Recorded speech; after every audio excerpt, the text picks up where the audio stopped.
Sueli, se há alguma, na sua opinião, há alguma analogia entre a parte cultural na área do transe e da possessão, como hoje que a gente vê nas igrejas evangélicas pentecostais e da igreja católica carismática. Sim. Obrigado pela pergunta. O conceito de transe é um conceito extremamente genérico. A palavra transe vem do verbo francês que significa transir, passar, intermediar. Ou derivativo transitório. É alguma coisa que não é permanente, que não vai deixar sequela, não deixa marcas, etc. A gente costuma classificar os transes em transes de possessão, transes de êxtase. Os transes de possessão, muito presentes nos cultos afro-brasileiros, em doutrinas espiritualistas, movimentos messiânicos, é equivalente à expressão incorporação. Já os de êxtase foram inicialmente descritos por Michele Ade numa obra genial, que são as formas arcaicas do êxtase, para o estudo que ele fez sobre os xamãs e a prática do xamanismo siberiano. O xamanismo surgiu na Sibéria, é um dialeto tunguzi, e que chegou, expandiu-se pelo Ocidente, justamente com as primeiras migrações. O transe de êxtase e o transe de possessão guardam particularidades. O que você me pergunta sobre rituais do pentecostalismo e da Igreja Católica é o que nós conhecemos com o nome de glossolalia ou glossolalia, que não deve ser confundido com xenoglossia. A glossolalia ou glossolalia é o dom das línguas, não há uma língua realmente, mas articulação de sons e palavras, que na verdade são ininteligíveis, porém audíveis, mas o objetivo não é obter o significado das palavras, mas sim deixar que livremente saia o sopro divino, que é o Pentecostes, ou a expressão do sagrado que vai se materializar naquele momento da comunicação. O objetivo dessa fenomenologia que tem se expandido, que vem desde os rituais africanos mais antigos, do xamanismo, até as formas mais modernas de comunicação, é que não há cerceamento, inclusive nos manuais de classificação. Isso nós não dissemos para vocês. Na Organização Mundial de Saúde, não há nenhuma restrição ao transe e à possessão, desde que estes sejam, dentro da expressão da OMS, desde que esses sejam compartilhados em espaços culturalmente aceitos. Então, não são considerados transtornos. O que vocês pensam que isso seja uma particularidade ou avanço? Eu diria que até pelo menos 10, 15, 20 anos atrás, nós encontrávamos em hospitais psiquiátricos, rotulados como esquizofrênicos, paranoides, os principais expoentes dessas variantes religiosas. Nós encontramos verdadeiros artífices que foram colocados nos escritos de Nina Rodrigues, por exemplo. Eu estou fazendo agora um trabalho sobre Antônio Conselheiro, que é uma palestra que a gente está dando sobre literatura brasileira, e amanhã vamos falar sobre esse personagem recôndito que chegou-se até a duvidar da existência dele. Há uma biografia de Euclides da Cunha que diz que Antônio Conselheiro é uma projeção de Euclides da Cunha. E não é verdade, existiu o Antônio Vicente Mendes Maciel.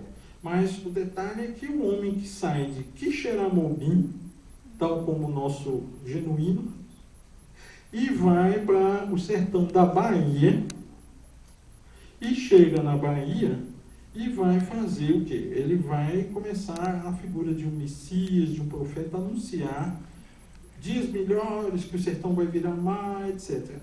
Taxa um homem de paranoide, de esquizofrênico, que não tem nada a ver com esquizofrenia. Quando ele morre, Nina Rodrigues, que era um médico legista baiano, maranhense radicado na Bahia, ele diz assim: vamos estudar o cérebro de Nina Rodrigues. Fizeram o mesmo com de Antônio Conselheiro, fizeram o mesmo com Euclides da Cunha. E aí levam lá para o Instituto Médico Legal da Bahia, né? E não encontra absolutamente nada, ele fica decepcionado porque ele queria encontrar deformações que pudessem justificar a paranoia.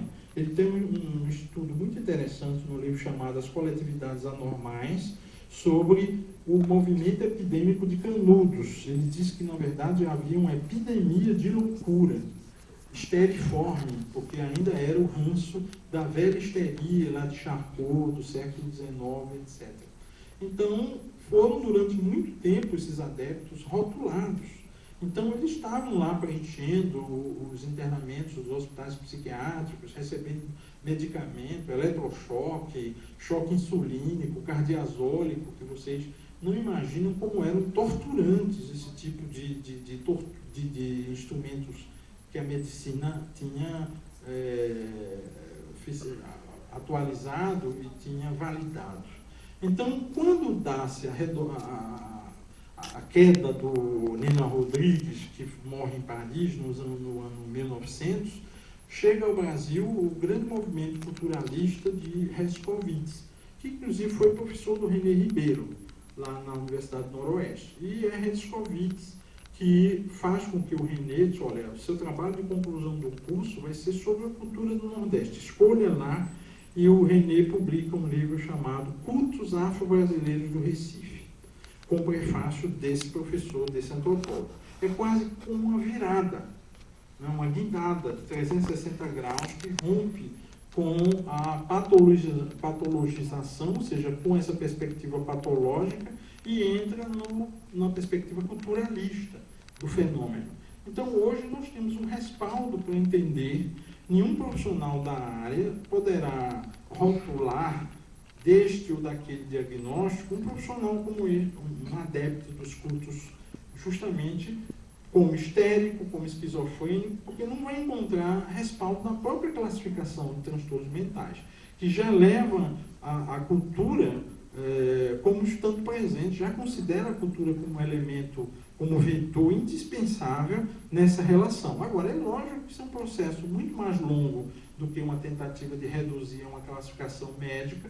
Precisa haver uma discussão muito maior para que as pessoas entendam essa expressão fenomenológica, quer seja do movimento carismático, dos cultos afro-brasileiros, da Umbanda, que é brasileiríssima, né? É uma expressão, embora do quimbundo, do dialeto africano, que significa estar no meio, mas ela adquiriu uma roupagem exclusivamente brasileira, já nasceu de uma ramificação, né, do próprio kardecismo, o movimento que começou com o Hippolyte Rivail, lá em Lyon, e dos cultos afro-brasileiros, da própria expressão da religiosidade africana que chega no Brasil.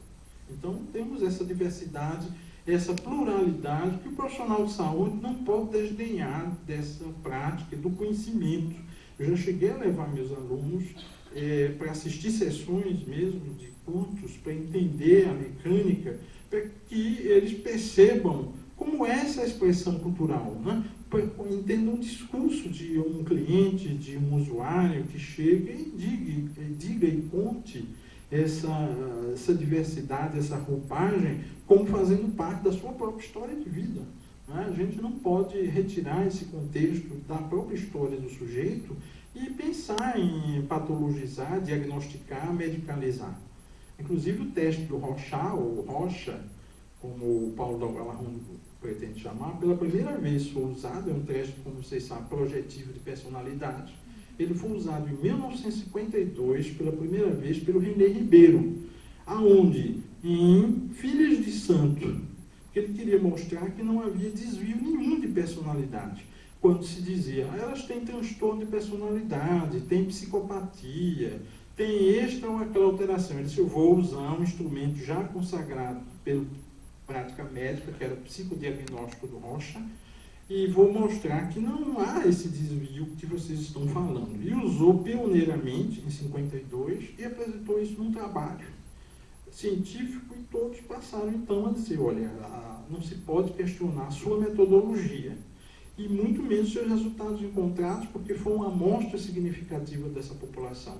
Ele apresentou depois esses resultados em um livro, que é uma coletânea chamado Antropologia das Religiões, que saiu pela editora Maçangana, antes da morte dele. Mas a sua obra primordial são os cultos afro-brasileiros do Recife, quando ele descreve, inclusive tem uma imagem que sempre foi representativa para mim, que é uma pessoa entrando em transe. Aí ele disse: olhe o olhar significativo de contemplação, mas que jamais servirá para diagnóstico, porque esta pessoa, ele está durante, é o momento do transe, é um momento transversal da história de vida, mas o antes e o depois não são soluções de continuidade, ou seja, o antes e depois é um contínuo, né? É uma linha horizontal que não vai se perder e, portanto, não tem por que rotularmos o espaço transversal se a gente tem todo o espaço longitudinal que configura a normalidade.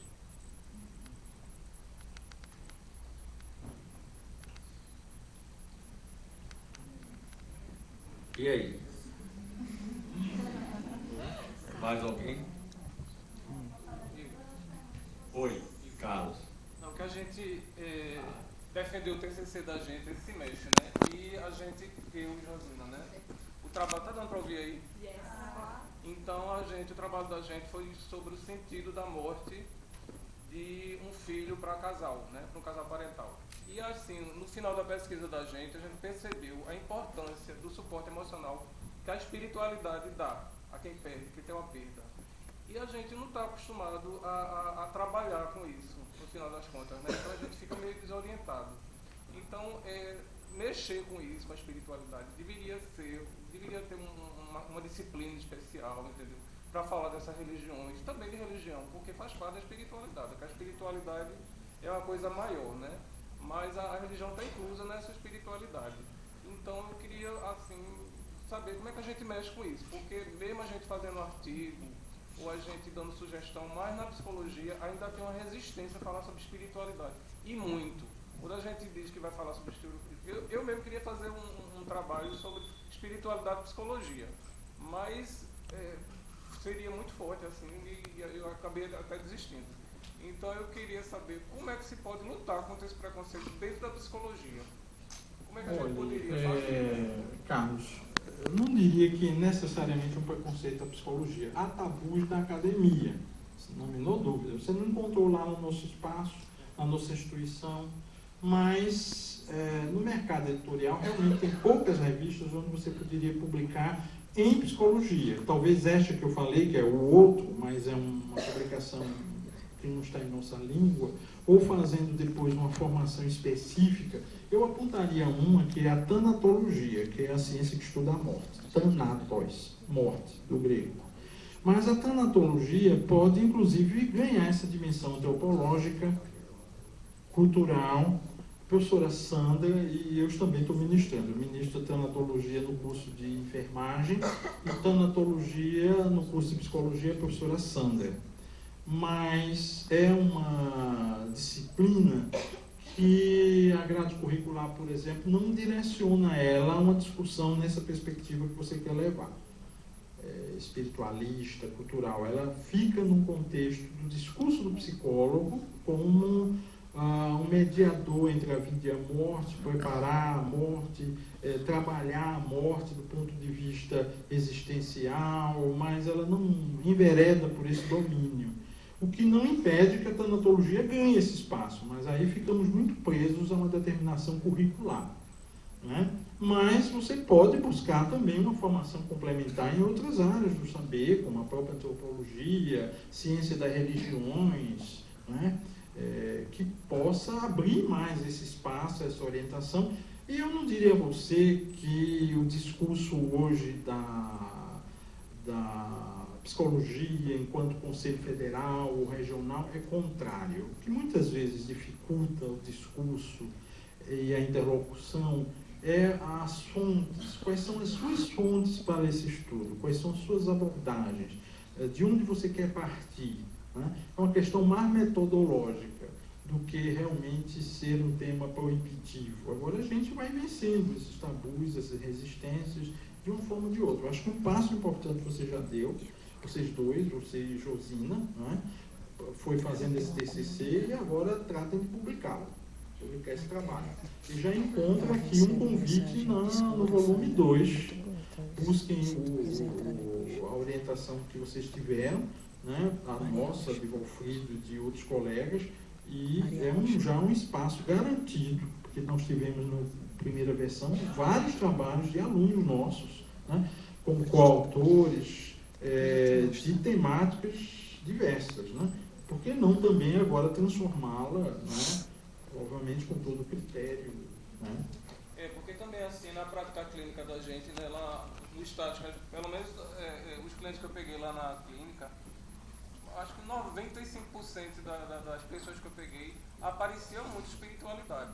E a gente fica meio travado na hora, porque a instrução que dão pra gente é que a gente não pode adentrar por aí, tem que fazer cara de paisagem, não pode chegar perto. Entendeu? Olha, mas Esse conceito. desculpe também só complementar, mas isso para toda a plateia que está aqui, o termo espiritualidade, só posso pegar para vocês ou indicar o Paulo do Algalarrondo num livro chamado Religião, Psicopatologia e Saúde Mental. É um dos poucos livros que existe, publicado pela Artimed. O professor Paulo do Algalarrondo é professor titular de psiquiatria da Unicamp. E ele fez antropologia, né? Ele fez medicina, depois foi estudar antropologia para poder escrever esse livro.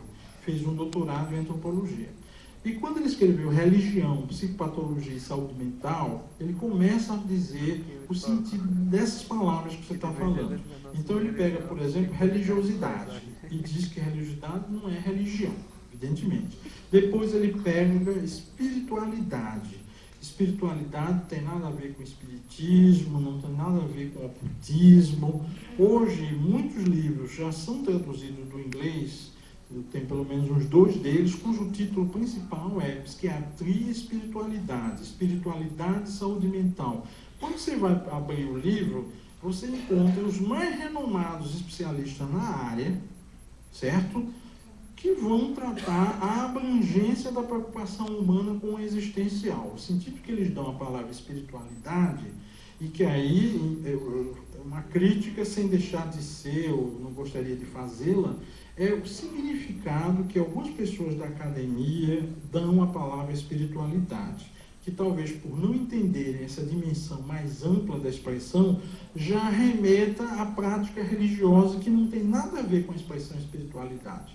Então, eu recomendo, para tirar essa dúvida, que leiam o livro Religião, Psicopatologia e Saúde Mental e vejam como ele começa abrangendo essas diferentes expressões, situando o lugar delas na literatura. E aí você vai, inclusive, indicar essas pessoas para aqueles que fizeram os cerceamentos e as críticas, dizendo que conceito, que entendimento você guarda dessa palavra. Talvez, meu amigo, minha amiga, haja algum equívoco da sua parte em não estar compreendendo muito bem a dimensão pluridisciplinar dessa palavra. E indica o Paulo e meia dúzia de outros títulos que já estão consagrados no mercado.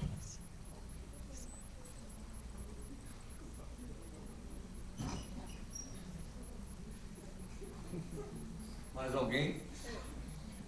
João.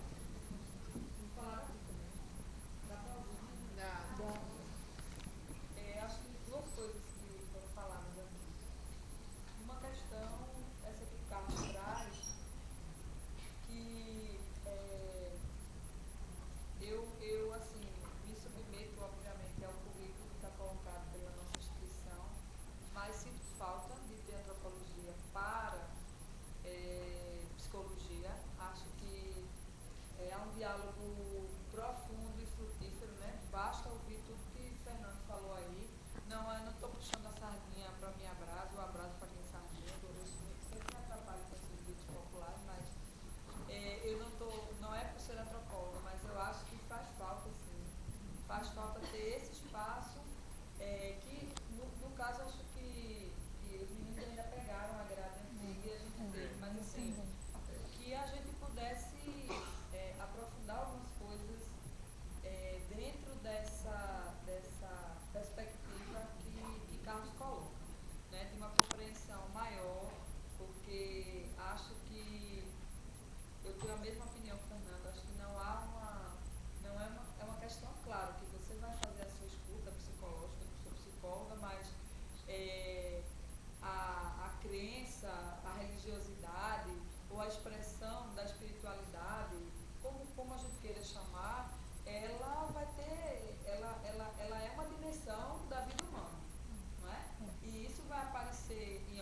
pessoas, não vai aparecer em outras e tal, mas é preciso, eu acho que um pouco entender e dialogar com isso, né?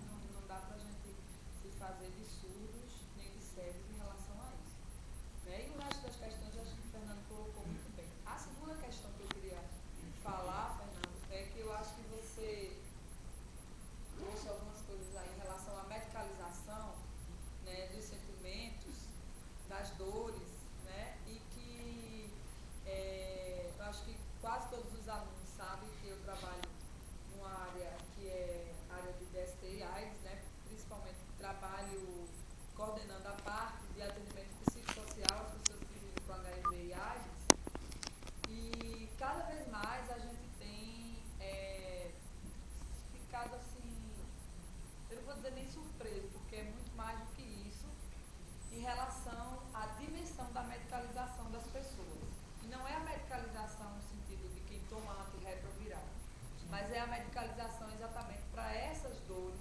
né, para as tristezas, os diagnósticos que chegam na nossa instituição estão sendo dados, mas as pessoas já chegam dizendo, o médico disse que eu sou bipolar. O médico disse que isso aí é depressão, é a minha depressão. Então, assim, uma série de diagnósticos e que tem como único caminho a medicação, né? A medicalização do corpo, do sentimento dessas pessoas, né?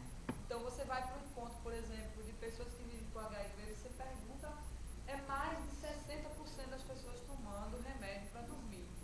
E eu não quero dizer, a mesma coisa que você disse, é lógico que há casos em que se necessita de medicação, mas o que a gente vê é a medicação e ponto final.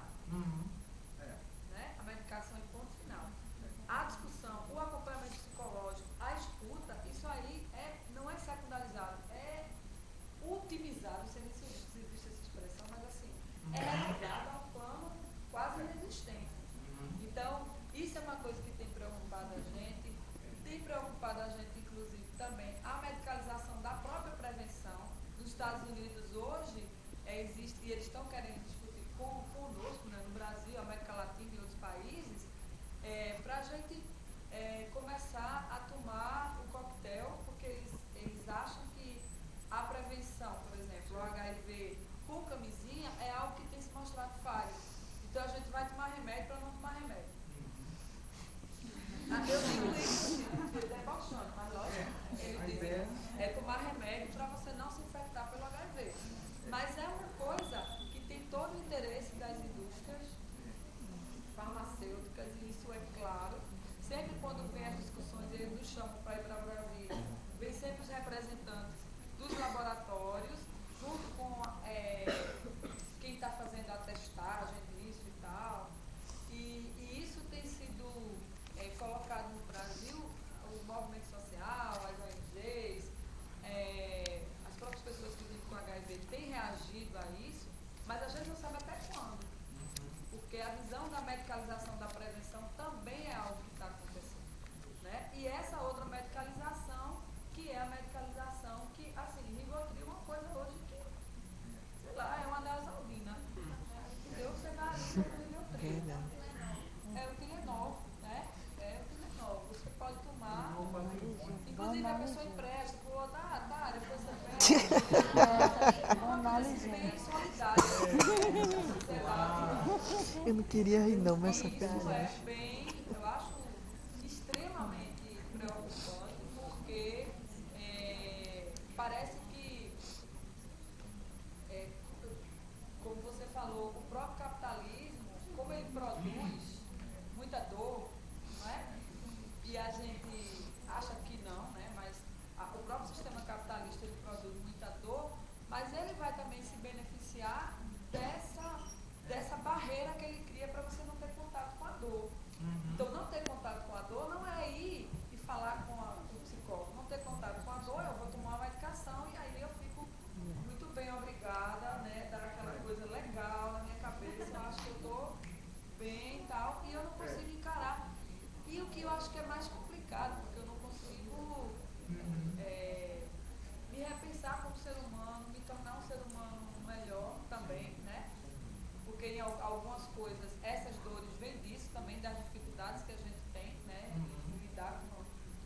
situações, como diria o outro, demasiadamente humanas, né? E que é completamente compreensível que você vivencie. Mas é muito mais nessa. É assim, um pouco desabafando e colaborando aí com você para. Não, é isso mesmo. Olha, eu acho que a antropologia, eu me canso de dizer também, por ter uma formação, né, que é uma disciplina indispensável. Eu sei que quando partiu para Fundamentos das Ciências Sociais, nos caracterizou totalmente. Né? Esse ano ainda agradeci a Deus, porque a gente pôde ter um capítulo sobre cultura inteiro, mas né? Exato. Já tem gente que acha que não tem nada a ver, né? Isso com psicologia, com medicina e coisas desse tipo. Mas, olha, não sei se Valfrido, olha, eu acho que é um momento interessante, não cortando aqui para as perguntas, mas para a gente, não sei se você gostaria também de fazer alguma colocação ou convidar para a gente lançar o livro, algumas pessoas adquirirem, autografar, Não sei. etc. Mas por Que é que conta do vocês horário, Não é assim, né? A plateia decide aqui, né? Isso é democracia. São 8h36, né? Alguém quer fazer mais alguma pergunta?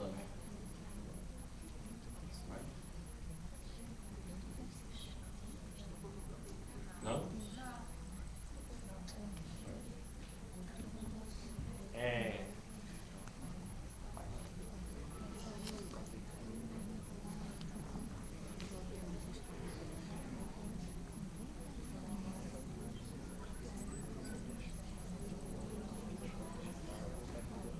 Veio pouca gente.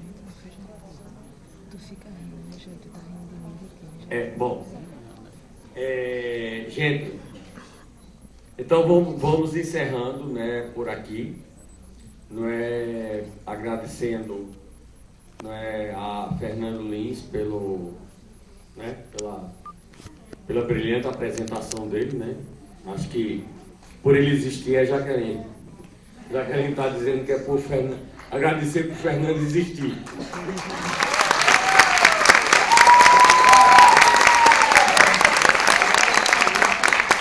Agora, para isso, né, vocês têm que começar a cortar definitivamente, né, chocolate, bombom, doce. Não é porque na última festa daqui da Estácio, a Estácio comemora, né, os aniversariantes do mês, funcionários e professores. E aí levam, hein? Aí leva bolo, né, refrigerante, essas coisas todas. No último, o Fernando comeu 11 pedaços de bolo.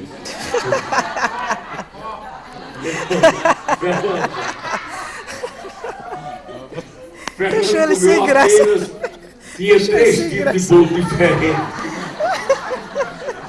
Aí ele comeu 3 tipos de bolo diferentes, comeu 11 pedaços. Então, hoje, eu chamei Fernando, vamos comer uma saladinha de fruta ali. Ele estava somente com 2 pedaços de bolo de chocolate, empadas e salgadinhos de doce. Né? Se vocês querem preservar que Fernando continue vivo, então não leve, né? Bolo é só diet, tá? Para Fernando, coisas assim bem light, que não afete a saúde dele, né? Que não leve ele logo para a morte prematura, né? Eu sempre, né, gosto de ressaltar isso, né? Já inclusive passei de sala em sala de aula pedindo isso, né? Para que a gente continue ouvindo palestras de Fernando Lins, né? Porque senão, brevemente, a substituta de Fernando Lins, que é Camila, né, ainda é muito nova, né? Então, não dá para assumir o posto, né, Camila? Já de imediato, agora. Ela tá querendo. Foi ela que deu o bolo. Camila foi quem deu o bolo a Fernanda, Camila. Já quer matar e pro mau lugar. Ela tá sem Pois graça. e Gente, também Camila é nossa professora da casa ainda. Talvez nem todo mundo tenha passado por ela, não é? Porque ela entrou também recentemente, não é? E está ali ao lado do seu companheiro e vai ser mãe, gente. Né? E vai ser pai também, né? Que ninguém faz por obra e graça do Espírito Santo, né? Então, tem que ter a participação e agora anda com ele ao lado, é para mostrar que tem o pai. Que bom. Né? É também autora de um capítulo também do livro, né? Está aqui. Fernanda Lima, que está ali, né? Junto, né? Também da sua mestre, orientadora do mestrado, hein? Não, do mestrado e agora do doutorado. Aqui não teve o mestrado primeiro, não, foi minha filha. Sim, sim, eu sou orientadora e também autora do capítulo do livro também, né? E lá atrás, Juliane, que também é uma... Tá escondida ela, não dá pra ver não. Juliane, que ela foi para ali. Ela tá escondida. Se esconder de todo mundo, né? Que é para ninguém pedir autógrafo a ela, sabe? Que ela disse assim, eu não quero dar autógrafo. Né? Então, Juliane também... E agora Jaqueline, que acabou de chegar agora no final de tudo. E também é autora do livro, uma das autoras do livro. Tem ainda mais Jesus, a professora Alda, não é? A professora Marina, né? Sandra, Vera, Carlos não, Manuel Lozado. Também temos aqui prestigiando hoje, né, a professora Jo, né, que também acabou de falar, agora todo mundo viu, né, que também não é autora do livro, mas porque não quis, né, porque ela foi convidada a escrever, mas se negou a escrever, né, pra gente, porque ela acha que psicólogo e sociólogo são coisas à parte. Fica pro próximo livro. Mas eu perco o amigo, mas não perco a piada, né, Tarcísio? Eu já chamei para ela escrever nesse agora. Ela ia escrever no outro, mas não deu tempo, né, João? Aí eu chamei para ela escrever agora porque ela tem brilhantes trabalhos na área de gênero, né? Inclusive está com a cadeira de gênero lá na faculdade atualmente. Então, não é uma contribuição importante. E tenho também eu, né, que sou um dos autores do livro também, né? Não poderia faltar, né? E organizo com o Fernando. E a professora Sandra também, mas não chegou ainda, né? Ela tá vindo, mas de ré, tá? Não conseguiu chegar ainda. Hein? Porque é outro curso, né? Alguns professores, autores não puderam estar aqui. Manuel, porque estava no curso de Serviço Social, né? A Sandra, porque está no curso de Ciências Contábeis. Então, nem sempre não é fácil, né, você... Né, de outro curso é mais complicado, né? Aqui dentro do curso é uma atividade, né, que vale, né, e depois vocês irem lá na minha sala para pegar, né, a declaração, né? A partir de segunda-feira podem ir lá na minha sala, que aí conta como... Fernando vai botar ali numa lista, que aí assina o período, não é melhor? Vai ficar na mesinha, Fernando está avisando aqui, não é, para poder deixar a assinatura, aí vocês botam por período, é melhor, né? Porque aí não vai botar por disciplina, que aí fica complicado. É melhor por período, não é? E bota o nome e a matrícula, e já na próxima segunda-feira pode ir lá pegar a declaração, porque vale para aqueles pontos de PTP, né? Para aquela carga horária das horas que vocês têm que fazer. Que massa. Né? Bom, eu queria fechar, né, para a gente ir para o lançamento, né, agradecendo em nome da Faculdade Estácio do Recife, né? Oi? Pois não. vai ali no café, cada um pagando. Não deu porque a gente já teve outros momentos, aí fica complicado. Mas aí no próximo, né, a gente, em abril, eu já estava falando com o Carol, né, pra gente ver, não é, no sábado, né, em abril, para o lançamento. Aí a gente se organiza melhor, com mais tempo e com mais possibilidades para exatamente o coquetel, né, não é coffee break, né, Tarcísio? É coquetel. É melhor ainda, né? Bom, quem dirige deixa o carro em casa, né? Bom, então em nome da Faculdade de Estácio do Recife, né, do professor Kézio Sodré, que teria tentado vir, né, mas ele já mandou avisar que não é possível, porque ele está fechando o orçamento do próximo ano, né, mas aí mandou um grande abraço. Vocês que têm participado de outros eventos sempre sabem que ele sempre está presente, né?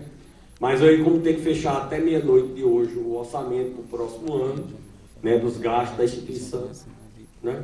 Aí eu agradeço em nome dele, em nome do curso, dos professores, em meu nome como coordenador, Sandra também como coordenadora adjunta, né? O curso da gente cresceu e agora, além do coordenador, tem ainda a coordenadora adjunta também, né, que é Sandra Farias, né? Porque o curso tem adquirido, nós começamos, quando eu assumi, com 300 alunos, hoje nós estamos com 900 alunos, né? E tendendo a aumentar agora no próximo vestibular, se Deus quiser, no próximo ano, né? Também queria agradecer a vocês, né, que se deslocaram, né, de suas atividades, né? Alguns até perderam aula para estar aqui hoje prestigiando, né, esse trabalho, né, do curso de psicologia, né? Eu também agradecer a meu filho que está aqui presente também, né? E a minha companheira de 33 anos que me aguenta, né? Haja aguentar. Essa